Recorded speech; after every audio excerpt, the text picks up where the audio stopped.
Churches struggle with evangelism for the same reason that individuals struggle with evangelism. We tend to be timid. We don't want to offend. Often we assume the gospel, or we're unclear with the gospel.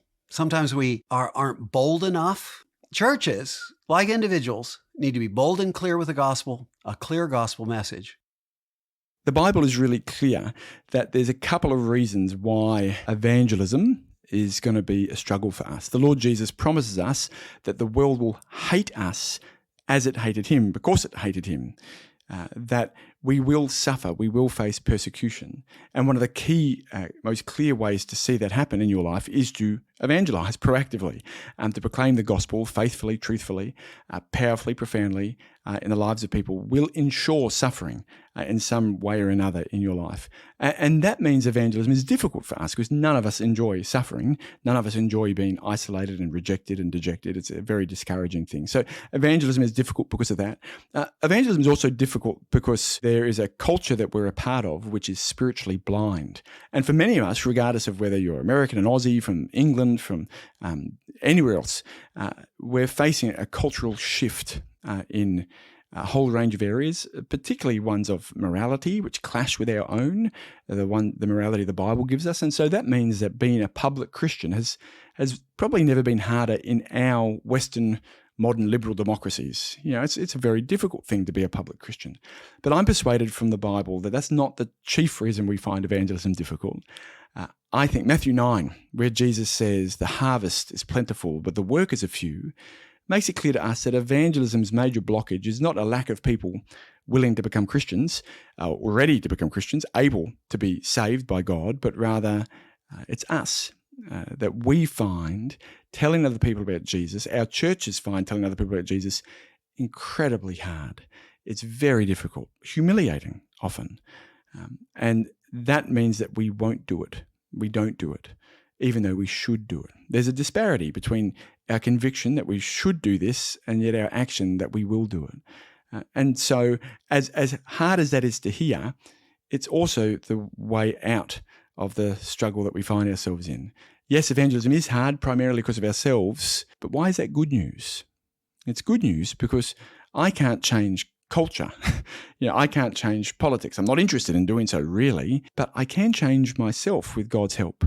I can, with the conviction of God through his Spirit, dedicate myself to proclaiming the gospel regardless of what people say about me, because it's worth it. His glory is worth it. The lost's salvation is worth it. I think we struggle because we don't actually believe, or we struggle to believe that God can change people's hearts, and we expect immediate change and fruit from our efforts. And when that doesn't happen, we tend to retreat and just kind of move on. Our unbelief is stronger than our belief. And even though we know God has saved us, the wretched sinners that we are, our unbelief is rooted in our lack of gospel clarity. And we don't know the gospel fully. We lack confidence in its message. And so we don't do the hard work to evangelize because we're trying on our own strength and not in God's strength. So our love for Christ has to outweigh our love of self. I wonder whether churches struggle with evangelism because they have a view of an evangelist that is not them.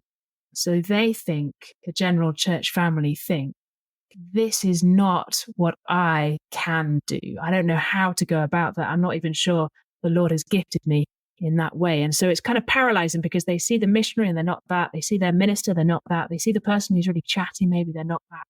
And I think that then kind of means we just stand still and don't do anything with this gospel that we have to declare.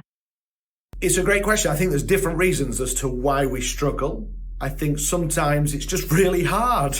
We're risking a lot, or it feels like we are. We fear humans more than we fear God. Perhaps we don't see immediate results, and so we're discouraged. I also think there's perhaps times where we mess up our theology, and as a result, we're lackluster.